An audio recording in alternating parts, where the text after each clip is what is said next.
नमस्कार, स्वागत है आप सभी का फ्रंटलाइन 24 के इस खास पेशकश में। मैं हूं आपके साथ साहिबा सिंह। देश भर में होली की धूम है और लोगों को रंगों के इस त्योहार का इंतजार बेसब्री से रहता है। लोग एक दूसरे को रंग गुलाल लगाकर और गुजिया खिलाकर बधाई देते हैं।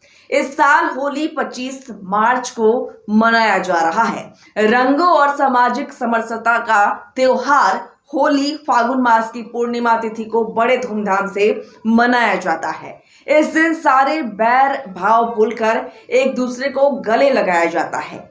होली के त्योहार के आरंभ से पूर्व होलिका दहन का विधान किया जाता है, जो अत्यंत महत्वपूर्ण माना जाता है। वैसे तो होलिका दहन पर लोग अलग अलग उपाय करते हैं, परंतु इस खास दिन पर कुछ धार्मिक उपाय हैं जिनको करने से सुख समृद्धि आती है। वहीं इस दिन कुछ काम ऐसे हैं जिनको करने से परहेज करना चाहिए। आइए जानते हैं कि इस दिन क्या करें जिससे आपको लाभ हो। तो हम बात करते हैं पंडित सूर्यकांत कश्यप जी से, जो बताएंगे कि आखिर होलिका दहन की परंपरा कब से शुरू हुई है, क्या कुछ करें होलिका दहन के दिन ताकि आपको लाभ हो, आपका स्वास्थ्य अच्छा रहे, आपको जो भी कष्ट हो वो दूर हो। इसके लिए क्या कुछ उपाय किया जाए, हम बात करेंगे सूर्यकांत कश्यप जी। तो सबसे पहले सूर्यकांत कश्यप जी, आपसे ये जानना चाहेंगे कि होलिका दहन कब है, क्योंकि इस बार होली और होलिका दहन को लेकर संशय है। तो हम जानना चाहेंगे होलिका दहन कब है और इसका शुभ मुहूर्त कब है। कब हम होलिका दहन करें, इसका शुभ मुहूर्त कब है? हर हर महादेव। फ्रंट लाइन 24 के सभी दर्शकों को मेरे तरफ से आने वाली होली की हार्दिक शुभकामनाएं। इस बार होलिका दहन जो है वह 24 मार्च दिनांक और दिन रहेगा रविवार। उस दिन हम सब कोई होलिका दहन मनाएंगे। इसका विशेष मुहूर्त जो है वह रात को भद्रा निकलने के बाद 10:28 के बाद हम होलिका दहन का जो पूजन है, जो होलिका दहन जिस प्रकार हम लोग करते हैं उस प्रकार उसे हम मनाएंगे। आगे आपसे जानना चाहेंगे सूर्यकांत कश्यप जी की होलिका दहन आखिर होता क्या है और इसकी परंपरा की शुरुआत कब से हुई? होलिका दहन जो है वह एक बुराई पर अच्छाई की जीत का एक प्रतीक है।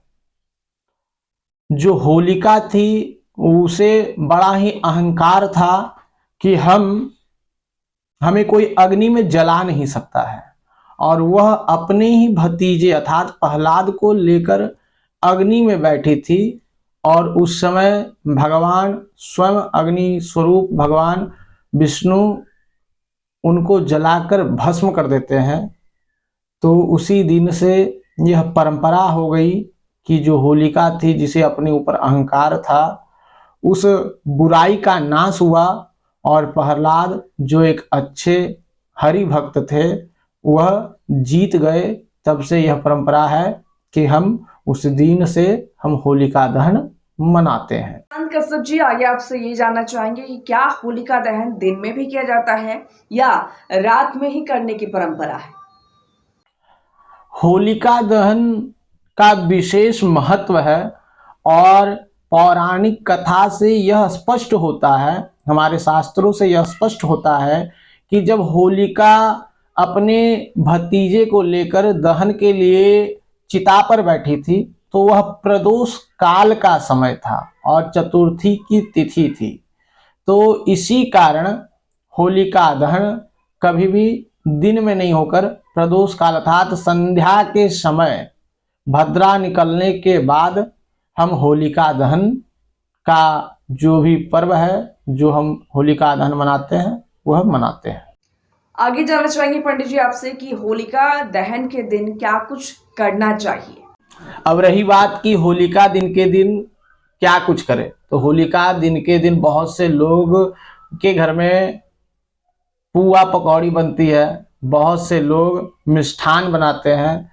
तो वह क्या करे कि जब जो उकटन आप उस दिन लगाते हैं वह उकटन को ले जाकर साथ में कुछ मिष्ठान और साथ में जल लेकर कुछ पूजन की सामग्री लेकर आप होलिका दहन के स्थान पर पहुँचे और जल गिराकर उस भूमि को सर्वप्रथम प्रणाम करें।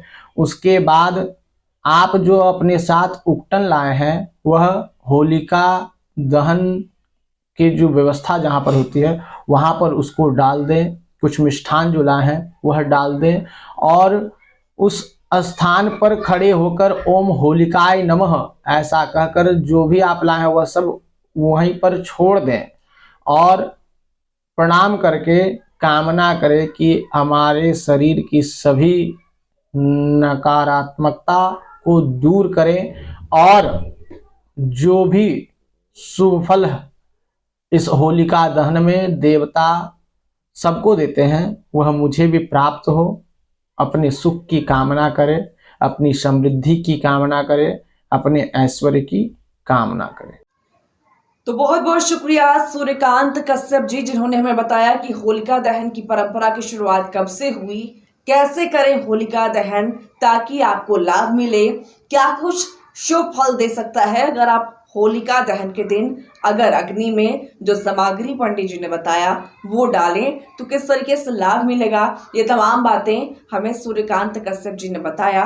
बहुत बहुत धन्यवाद आपका। तो होलिका दहन कहें कि अच्छाई की बुराई पर जीत का प्रतीक है। जिस तरीके से प्रहलाद की बुआ ने अग्नि में बैठकर प्रहलाद को लेकर बैठी थी और उन्हें अहंकार था कि अग्नि उन्हें जला नहीं सकता, उन्हें आशीर्वाद प्राप्त था कि अग्नि उन्हें जला नहीं सकता। लेकिन जब आपको अहंकार आ जाता हो और जब आप गलत काम करने लगे तो कहीं ना कहीं भगवान प्रकट होते हैं और भगवान उस बुराई का नाश करते हैं। इसी प्रकार होलिका जो है वो अग्नि में जल गई और प्रहलाद जो कि भगवान विष्णु का भक्त था वो बच गए। तो इस तरीके से होलिका दहन की शुरुआत तब से हुई, तब से लोग होलिका दहन मनाने लगे और कहें कि बुराई पर अच्छाई की जीत हुई और उसके बाद होलिका दहन के दूसरे दिन होली यानी रंगों का पर्व मनाया गया। हर्षोल्लास के साथ इस पर्व को धूमधाम से मनाया गया। लोग अब आज भी काफी धूमधाम से होली मनाते हैं, एक दूसरे को रंग गुलाल लगाते हैं, मिठाइयाँ खिलाते हैं और होली की बधाइयाँ देते हैं। तो फ्रंटलाइन परिवार की ओर से आप सभी दर्शकों को हैप्पी होली, शुभ होली। और होलिका दहन के दिन आप अपनी बुराइयों को अग्नि में आहुति दे दें और उसके बाद रंगों की खूबसूरत सी रंगों की बड़ी जो दुनिया है उसमें एक कहें कि रंग गुलाल उड़ाकर अच्छे से होली मनाएं। हैप्पी होली। मुझे दीजिए इजाजत। नमस्कार।